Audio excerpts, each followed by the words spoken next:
Muy buenos días, Mario Riera Nieves los invita a que se suscriban a nuestro canal Consulta Bovina para que reciban las notificaciones de los contenidos producidos por este canal. Continuando con la plática sobre parto en bovino, en la serie de conversaciones sobre elementos básicos en reproducción bovina, en esta tercera parte vamos a comentar sobre el parto asistido, cuándo y cómo asistir con asistencia menor y asistencia mayor.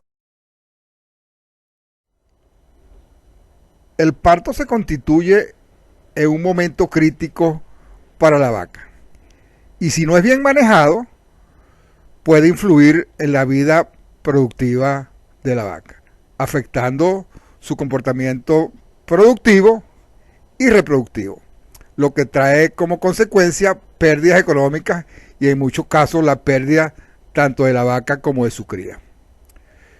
En el rubro lechero o en el ganadero en general es de suma importancia considerar los factores económicos, por lo tanto será imprescindible un parto que permita la viabilidad tanto de la madre como de la cría para evitar repercusiones y pérdidas económicas en la finca. Para lograr el objetivo final o meta, que es la obtención de una cría viva, se deben cumplir ciertas condiciones para que este proceso de parto sea exitoso.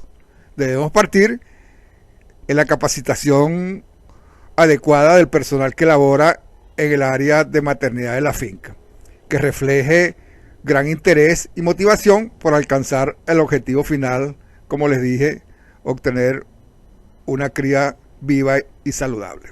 Además, debemos considerar que tenemos que tener siempre un médico veterinario que nos asesore en esta área y llamarlo en los momentos críticos del parto. Otros factores que influyen en este ámbito son la genética del animal. Recordemos que hay toros que le transmiten a sus hijas la facilidad de parto. Y otro factor son las instalaciones en general. En esta tabla se muestran los diferentes niveles de asistencia de un parto. Y como podemos observar, aproximadamente el 30% de los partos necesitan asistencia a diferentes niveles. La asistencia menor es con una persona sin la ayuda mecánica. La asistencia mayor es cuando participan más de 2 personas con asistencia mecánica. Y los otros niveles de asistencia a los partos es la cesárea y la fetotomía. Cuando vamos a asistir a un parto, debemos empezar por lo más sencillo. Y es que antes de cualquier intervención se deben revisar los registros. En este caso, revisar los registros de servicio. Para ello y para aproximarnos a la fecha del parto, o tenerla con cierta certeza, debemos recurrir a esta tabla de gestación, que la usamos de la siguiente manera. Por ejemplo, una vaca servida o con una monta el 1 de enero, su fecha estimada de parto será el 10 de octubre. Y otro ejemplo, una vaca que haya sido servida el 1 de agosto, tendrá su parto el 10 de mayo del año siguiente. Esta tabla está basada en una gestación de 283 días, que es el promedio de la gestación, más o menos 7 días. Igualmente, antes de cualquier asistencia a un parto, se debe obtener una historia clínica detallada de la vaca. Si es primípara o multípara, qué historia tiene con respecto a partos anteriores, y del momento del parto podemos preguntar cuándo comenzaron los esfuerzos de parto y si aparecieron las bolsas o las membranas fetales o bolsas de agua, como las denominan en algunas zonas. Si estos esfuerzos se han interrumpido y en qué momentos se interrumpieron. Estos datos son muy importantes para tomar la decisión de asistir o no un parto. La decisión de cuándo debemos asistir al parto la tomamos pasada después de 1 hora de la ruptura de la bolsa amniótica, que es la bolsa clara. Si no ocurre el parto después de 1 hora, luego de rota esta bolsa, y si la vaca ha estado constantemente pujando sin descanso durante media hora, es necesario intervenir porque podemos estar en presencia de una distosia. Si pasa mucho tiempo y no intervenimos, el aparato genital o el canal del parto se reseca, haciendo más difícil la extracción del feto. Cuando el parto precisa de asistencia, por las razones que le acabo de mencionar, una decisión inteligente es no perder la calma y hacerlo con mucho cuidado y paciencia. Tomada la decisión de darle asistencia al parto a una vaca, ahora vamos a ver cómo debemos asistirla. Comenzamos con una inspección para determinar el estado general del animal, tomando sus signos vitales como pulso, temperatura, movimientos abdominales y aspecto de la mucosa. Vemos si el animal come, si está echado o está de pie, y si aparecen partes de las membranas fetales o del feto, si estas zonas o membranas están secas o húmedas. Debemos percatarnos de las secreciones por la vulva, de qué tipo son y qué olor tienen. Luego de realizada la inspección a la vaca, procedemos al examen mediante la palpación. Para ello, el animal debe estar sujeto con cuerda o en un brete.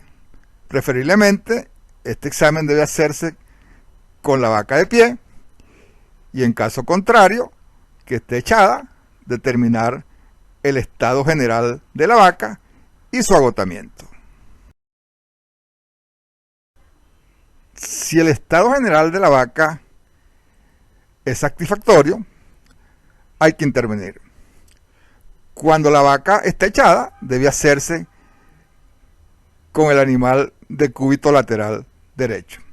Luego procedemos a hacer limpieza y desinfección del tren posterior, eliminando restos de membrana y secreciones. Y en lo posible, tratamos de que el tren posterior esté en un nivel más alto que el anterior. Cuando introducimos la mano vía vaginal, debemos determinar si ésta está llena o vacía. Y si está vacía, dirigir la atención hacia el cuello uterino. Si está cerrado o abierto. Si está cerrado, puede ser que no haya comenzado la fase de dilatación o que estemos en presencia de un caso de torsión uterina. Si al introducir la mano por la vagina vemos que está llena, debemos determinar qué parte del feto está más próxima y determinar si es un miembro anterior o posterior. Es muy importante que al palpar los dos miembros debemos percatarnos que pertenecen a un mismo feto. Igualmente debemos asegurarnos si ha habido una pérdida abundante de líquidos, tanto amniótico como alantoideo. Otro aspecto muy importante cuando estamos asistiendo a un parto es determinar la viabilidad del feto. Determinar si ese feto está vivo o muerto, mediante el reflejo interdigital, el cual se produce por un fuerte pellizcamiento en la región interdigital de las pezuñas.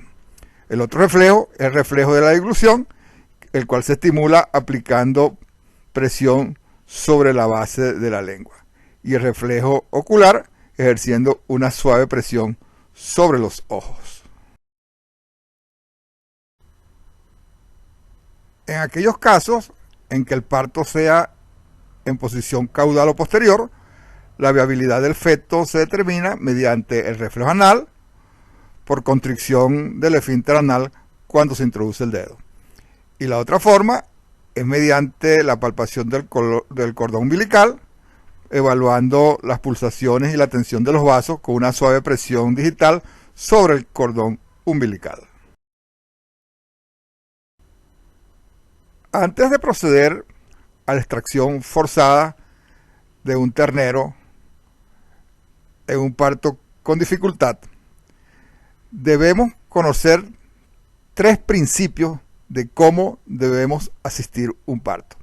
El primero es paciencia, estar preparado para trabajar con orden, debiendo tomar en cuenta el ritmo que requiere el caso que estamos atendiendo. El segundo principio es la precisión, actuar en el momento oportuno. Si se ejecuta antes del tiempo o bien con retraso, puede ser perjudicial para la vaca y para el ternero. Y el tercer principio es la limpieza. Es indispensable para evitar la entrada al útero de microorganismos que pueden afectar la viabilidad de la vaca y desencadenar infertilidad. Como se los mencioné al principio en la introducción de este video, existe un nivel de asistencia menor para los casos más sencillos. Y la ayuda se limita a colocar correctamente el ternero y ejercer una tracción complementaria con la mano. Y puede ser ejecutado por una persona sin ayuda mecánica. Solo la tracción complementaria que ejercemos con la mano. Existen partos que necesitan un nivel de asistencia mayor, que es aquel ejecutado por la fuerza de 2 o más personas y la ayuda mecánica. Debemos contar con un equipo obstétrico como cadenas y extractores de feto o en su defecto cuerdas o mecate. Debemos tener lubricante y jabón para limpiar la zona. Lubricante porque nunca se debe extraer un becerro si no está bien lubricado y en la posición correcta en el canal del parto. Si bien debe hacerse fuerza, esta debe ser dirigida en forma continua y debe ser firme, simulando los posibles esfuerzos y la dirección fisiológica que haría la vaca. No se deben hacer acciones bruscas ni emplear fuerzas excesivas y desordenadas porque podemos producir lesiones tanto en el ternero como en la vaca. Con esto culminamos esta segunda parte, tercera parte con respecto al parto, que es el parto asistido. En el próximo video estaremos hablando sobre distosia, donde comentaremos sobre las maniobras obstétricas que se hacen para poner de manera correcta el feto en el canal del parto. Para compartir e intercambiar información, suscríbanse al canal y si el video les gustó, denle a me gusta. Para las notificaciones, a la campanita, y otra forma de intercambiar y compartir información es a través de mis redes sociales Instagram y Facebook, mi número de contacto en Venezuela y mis números de Telegram y WhatsApp.